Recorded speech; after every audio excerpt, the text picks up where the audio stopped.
If you've remotely followed our channel over the past few years, you know just how crazy we are for Super Mario 3D World. Whether it be the dozens of videos we've made about this game, or the insane hot takes Thomas has made, it has no doubt changed our lives and yours as well. Without this game, this channel would be nowhere near as successful as it is today. So, with all that said, do I actually like it? Well, of course I do. But that's not to say it isn't without its flaws. I'm not saying it's terrible, I'm just saying there's a few things I dislike about the game. And I'm not even going to complain about how much of a departure it is from the original Collectathon 3D Mario games, because that's already been talked to death already. But instead, I'm going to be talking about the flaws that don't only make this game frustrating, but at times painful to play. So, what's up guys, Mac from the Switch Shop here, and here's 5 reasons why Super Mario 3D World sucks. Firstly, let's talk about the Catsuit.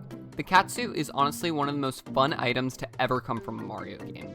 It's quick and simple to pick up, and does a great job of not only making levels a bit easier, but also helps you find secrets within the game. My problem comes with how much of a crutch it can become in later levels. In the last few worlds of the game, I found myself constantly backtracking to Super Bell Hill, speedrunning through it as fast as I could to pick up a Catsuit, and then teleporting as fast as I could back to the later levels.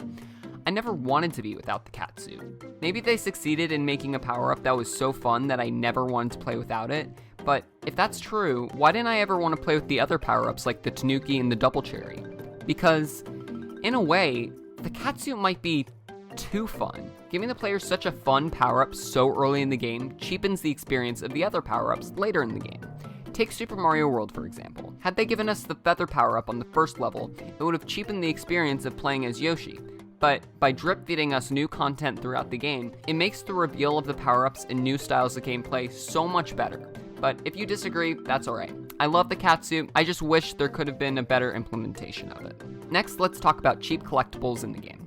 One thing that always bothered me about this game was how much the collectibles really mean nothing. The stamps were a nice touch when it came to the Miiverse, so I can't dock too many points for them. But the green stars in this game were so saturated to the point where you could honestly play the entire game and find one every once in a while and still make it pretty far before you get stuck behind a green star paywall. The littering of mystery houses and toad houses throughout each world is maddening. Having random pockets of 10 to 20 stars handed to us on a silver platter just sucks the fun out of finding them in normal levels. It takes everything about what makes green stars special and throws them out the window. These Mystery House stars just feel like cheap excuses for dopamine hits that Nintendo wants to use to make us play the game longer. But the contrary is actually true. I found a strange pattern while playing 3D World for the first time with my siblings this year. After each Mystery House / Toad House, we'd always sort of get bored and want to take a break. That isn't saying breaks aren't necessary, but the sheer fact that these side levels had the ability to make us want to stop playing is nothing but weird. And that isn't to say we didn't like the mystery houses and toad houses, we just felt it was weird that all the hard work for the green stars and other more challenging levels felt like they had less worth than these. Had they been, say, something like a blue star that unlocks secret levels, that would have been amazing. But having them be the same green stars you find in normal levels just felt wrong. Oh boy, that crown. You have no idea how many arguments this stupid crown has caused. I don't disagree that it works well at creating animosity and rivalry between players, and I think that's awesome. Having something like this in a cooperative multiplayer platformer is truly perfect. It does exactly what its purpose is and does it well, but this little shiny crown has caused too many arguments that ended in us quitting the game because someone's feelings got hurt. Maybe that's just my dysfunctional family, but the arguments my younger family members would have while playing this game were so irritating that we have not played since. Luckily, we beat the game before we quit, but had that crown not been there, we might have actually beaten the post-game. We were having such a good time, and this stupid little crown ruined the fun. I thought it was a pretty cool concept, and it no doubt can work with the right group, but don't try playing this with someone younger than you that has an affinity for getting upset over trivial tokens of superiority. It just won't end well. An interesting video I watched while researching for this video was one by Game Maker's Toolkit called Super Mario 3D World's 4-Step Level Design. In it, he talks about how 3D World's director, Koichi Hayashida, uses a formula in creating levels. I won't go into great detail about it here, but the gist of it is that the way they created these levels comprises of 4 main parts.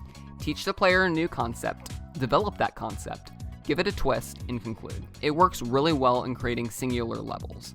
But for some reason throughout 3D World, when they conclude a level that has a unique concept, they like throwing them out the first chance they get.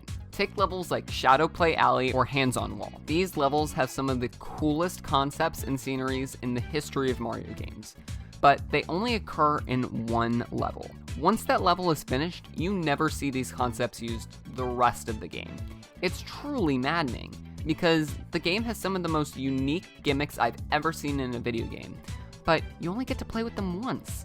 Sure, it's impressive that they were able to cram so many great, interesting concepts into one game, but if they were able to let some of these ideas mature and grow throughout the game, I feel we could have gotten many more creatively rich levels. But I'm so grateful to have the levels we have. It makes sense the way they made these levels when they did.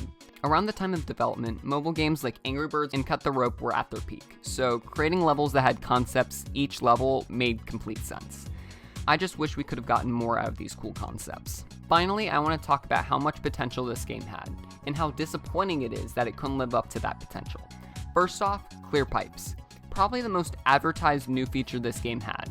Fortunately, this was brought back in Bowser's Fury along with many other power-ups and features from 3D World, and were given a second chance at life.